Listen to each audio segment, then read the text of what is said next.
வணக்கம் and welcome back to my channel. இன்றைக்கி நம்ம வாழைப்பழமும் கோதுமை மாவும் சேர்த்து ரொம்ப டேஸ்டியான இனிப்பு போண்டா எப்படி செய்கிறதுன்னு பார்க்க போகிறோம். ரொம்ப சாஃப்டாக சாப்பிட்றதுக்கும் ரொம்ப டேஸ்டியாக இருக்கும். இதை நம்ம 10 நிமிஷத்துலேயே ரொம்ப ஈஸியாக செய்யக்கூடிய ஹெல்தியான ஸ்நாக்ஸ் ரெசிபி எப்படி செய்யலாங்கிறத பார்க்கலாம். 2 வாழைப்பழம் எடுத்திருக்கேன். நல்லா கனிஞ்ச வாழைப்பழமாக இருந்தால் பரவாயில்ல. இதை நம்ம மிக்ஸி ஜாரில் சேர்த்துக்கலாம்.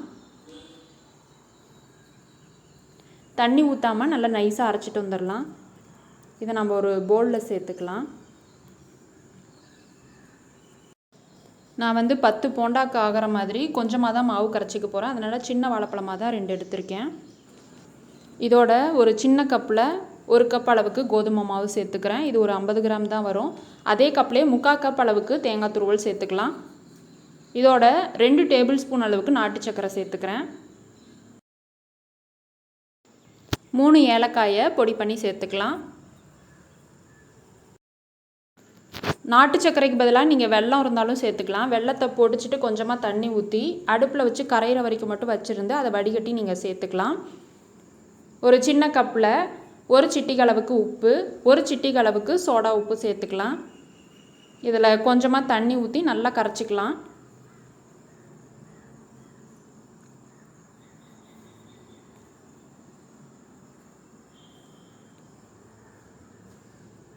இதையும் இதோடு சேர்த்துடலாம்.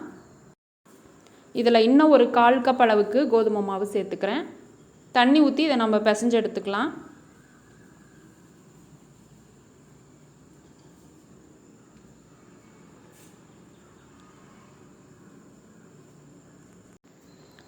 இது நம்ம போண்டா போடுறதுக்கு மாவு கரைப்போம்ல, அந்த மாதிரி கொஞ்சம் கெட்டியாக நம்ம பிசைஞ்சு எடுத்துக்கணும்.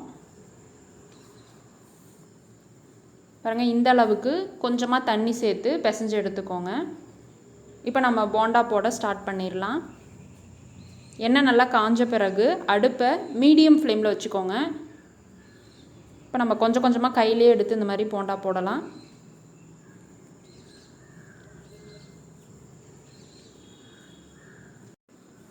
அடுப்பை ஹை ஃப்ளேமில் வச்சுட்டோம் அப்படின்னா போண்டா சீக்கிரமாக தீஞ்சு போன மாதிரி ஆகிடும், உள்ளே வேகாத இருக்கும். அதனால் மீடியம் ஃப்ளேமில் வச்சுட்டு நம்ம பொரிச்சு எடுத்துக்கலாம்.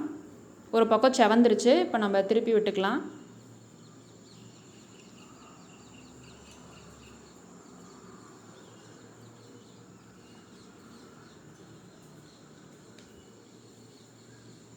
ரெண்டு பக்கமும் நல்லா செவந்து சூப்பராக வெந்துடுச்சு.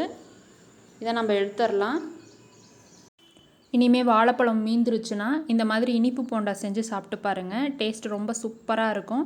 நிச்சயமாக இந்த ரெசிபியை நீங்களும் உங்கள் வீட்டில் ட்ரை பண்ணி பார்த்துட்டு எப்படி இருந்ததுன்னு சொல்லுங்கள். இந்த ரெசிபி பிடிச்சிருந்தால் வீடியோவை லைக் பண்ணுங்கள். இது வரைக்கும் நம்ம சேனலை சப்ஸ்கிரைப் பண்ணலைன்னா சப்ஸ்கிரைப் பண்ணிவிட்டு கூட இருக்க பெல் ஐக்கானை கிளிக் பண்ணி ஆல்ன்ற ஆப்ஷனையும் செலக்ட் பண்ணி வச்சுக்கோங்க. தேங்க்ஸ் ஃபார் வாட்சிங்.